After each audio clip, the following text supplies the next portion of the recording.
Ni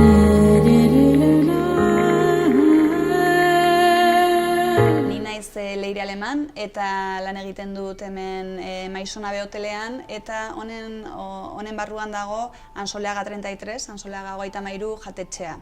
Eta hemen nago Ulises Mejiarekin, da gure sukaldari burua, eta ni naiz bere enpresakidea, berarekin nago ere hemen jatetxean.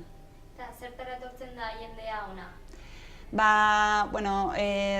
Jatetxe hau daramatzaia urte asko hemen Alde Zaharrean, eta uste dut jendeak bilatzen duena da ostatu bat non lasai jan dezakeen eta badaki hemen dauden platerrak eta janaria betiko janaria da eta gure ondoko produktuak eta osagaiak edo gure lurraldeko osagaiak dituenak. Orduan, zuen eskaintzaren baitan dago bertako produktua.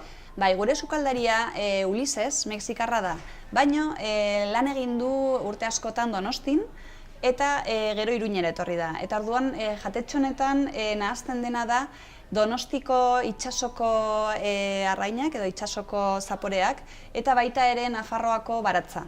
Eta orduan hori da gure jatetxean dagoen nahazketa eta eskaintza. Ostatua ostalariek egiten dute?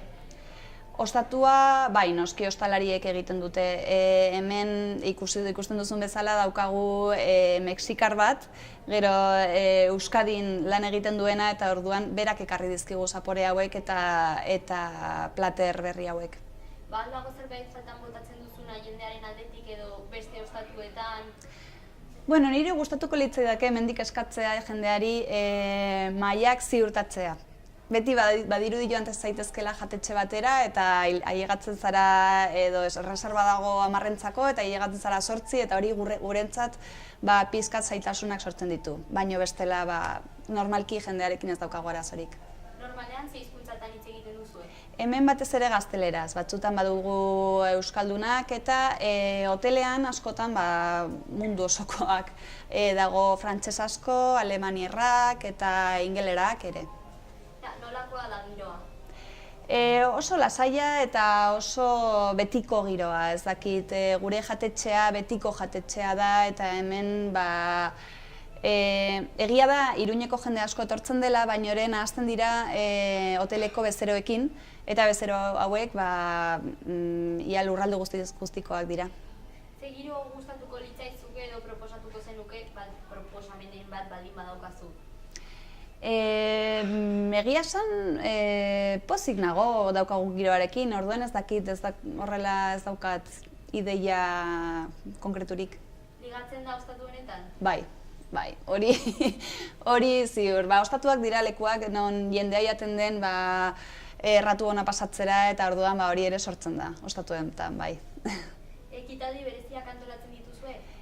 Bai, ostatuan eta hotelean baditugu erakusketak eta egiten dugu margo erakusketak,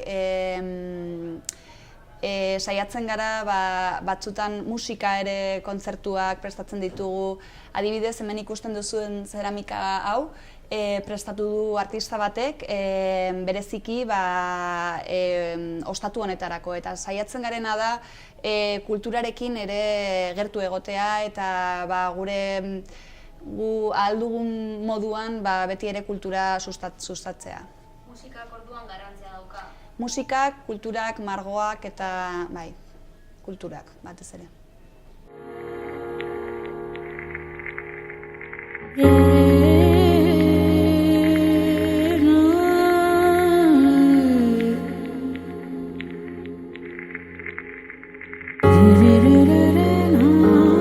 Hemen daukagu basurde bizkarra, sojarekin saltxeatutako barazkiekin eta oporto saltxarekin. Ikusi duzuen nola prestatu dugun lehenengo haragia eta behin prestatuta izan da moztu eta barazkiekin nahastu egiten dugu. Dena nahastu eta ur pixka bat gehitu egiten dugu eta gero beharrezkoa baldin bada pixkat gehitzeko gatza, gurina eta beste osagai guztiak. Eta ikusi dezakezue zenolako plater ederra eta ze koloreak dituen bai haragiak eta baita ere barazkiak.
daukagu prestatu duten postre freskagarri hau, deitzen dela sagarra, apio eta ezkaia. Hemen ikusten dituzue sagar perla horiek, lehenengo sagarrak zuritu egiten dira eta sakabolasarekin perla hauek prestatzen dira. Apioa pasatzen da zuku ateratzaileagatik eta apio zukua dugunean perla hauek sartzen dira hor eta egoten dira 12 ordu apio zaporea hartzeko. Eta orduan baditugu hemen prestatuta. Gero ere badago txokolate zuriko emulsio bat. Emulsio honi jartzen diotena da limoiezko ozpin bat eta gurina. Eta horrela da badu ere limoiezko zapore freskagarri hau. Eta azkenik ere hemen dago eskaia izozki bat, eta izozki hau prestatzeko esne gaina egiten dena da berotu eta eskaia gehitzen zaio eta horrela gero iragin egiten da eta horrela badugu izozki hau eskaia zaporearekin. Eta, bueno, nire ustez oso itxura ederra dauka eta freskagarria eta edozein momentutarako egokia.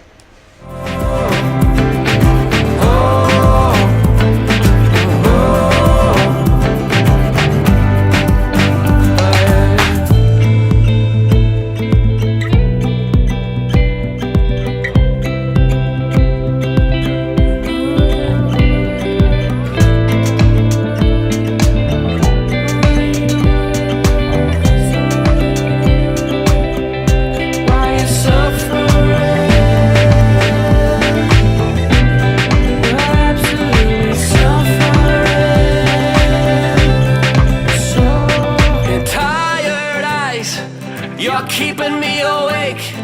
You're leading me astray this time. You sterilize in your ways and never liberate me. You never liberate me. Oh, oh. Tired eyes. Oh, oh.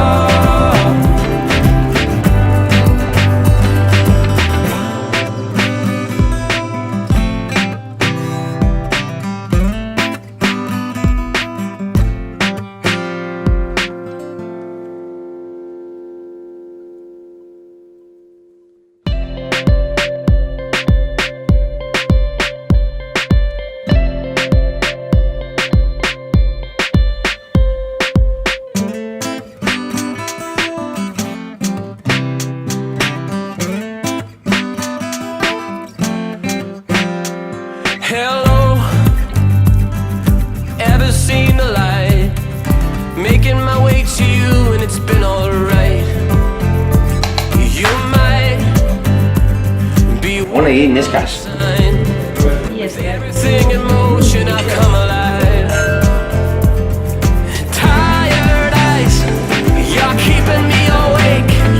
You're leading me astray this time. You sterilize in your ways, never liberate me. Tired eyes. Postreak, Say Maria, Bueno, hemen daukagu sagar, apio eta eskai each day the less I believe it now. You say you want, pizka bat bakarrik bota, but always Zu, keeping me back away. Tired eyes, you're keeping me awake. You're leading me astray this time. You sterilize in your ways, never liberate me. Orduan, ostatu jatetxe honetako ostalari eta bezero finkoa zarete. Ze ikus orduko nola argutzen zarete zuen artean? Bueno, nik Pilarin deitzen dugu ja hemen, hainbeste urteren ondoren. Uste dut, etortzen denean, ikusten dudanean, ja badakit zen nolako umorea daukan. Orain dela urte asko ezagutzen dugulako elkar. Eta badakit, gutxi gora bera nola datorren, eta orduan modu batean edo bestean hitz egiten dugu edo egoten gara, pizka bat ja badakigulako nola gauden. Bi musuekin eta, bueno, eske konfiantza dago ja. Bai, egun guztiak ez direlako berdinak eta orduan, adibidez, haserre zaudenean bata edo bestea, ze nolako egoera sortzen da? Bueno, igual etortzen zarenean, ja, ez dakit nola esan, nervioekin edo, baina ja, esertzen zara eta tratuarekin eta hori ja dena azten da. Bueno, askotan bezeroak etxetik ere ekartzen dituzte bere arazoak edo bere gauzak eta ezagutzen duzunean elkar gauza horiek ja nabaritzen dira aurretik eta saiatzen garena da pixkat bezero bakoitza modu batean tratatzen, ez? Konfiantza dago bion artean, orduan. Bezero bakoitza ezberdina da. Bai, baina giro erosoa badago beti. Bai. Eta orduan era berean, umore zaudetenean, ze nolako harremana edo ze nolako egoera sortzen da ere. Oso harreman gertua uste dut, eta txantxetan edo zein egunetan gaude. Familia txiki bat bezala. Baldituzue erabiltzen dituzuen ohiko esaldiak edo txantxak? Bai. Batzutan horrelako izenak edo erabiltzen dugu gure artean eta bai, baditugu.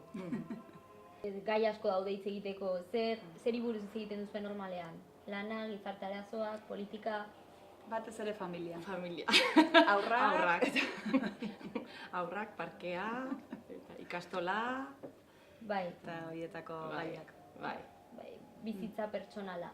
Bai. Egia da ostalariaren lana batzutan psikologoarenarekin nahasten dela?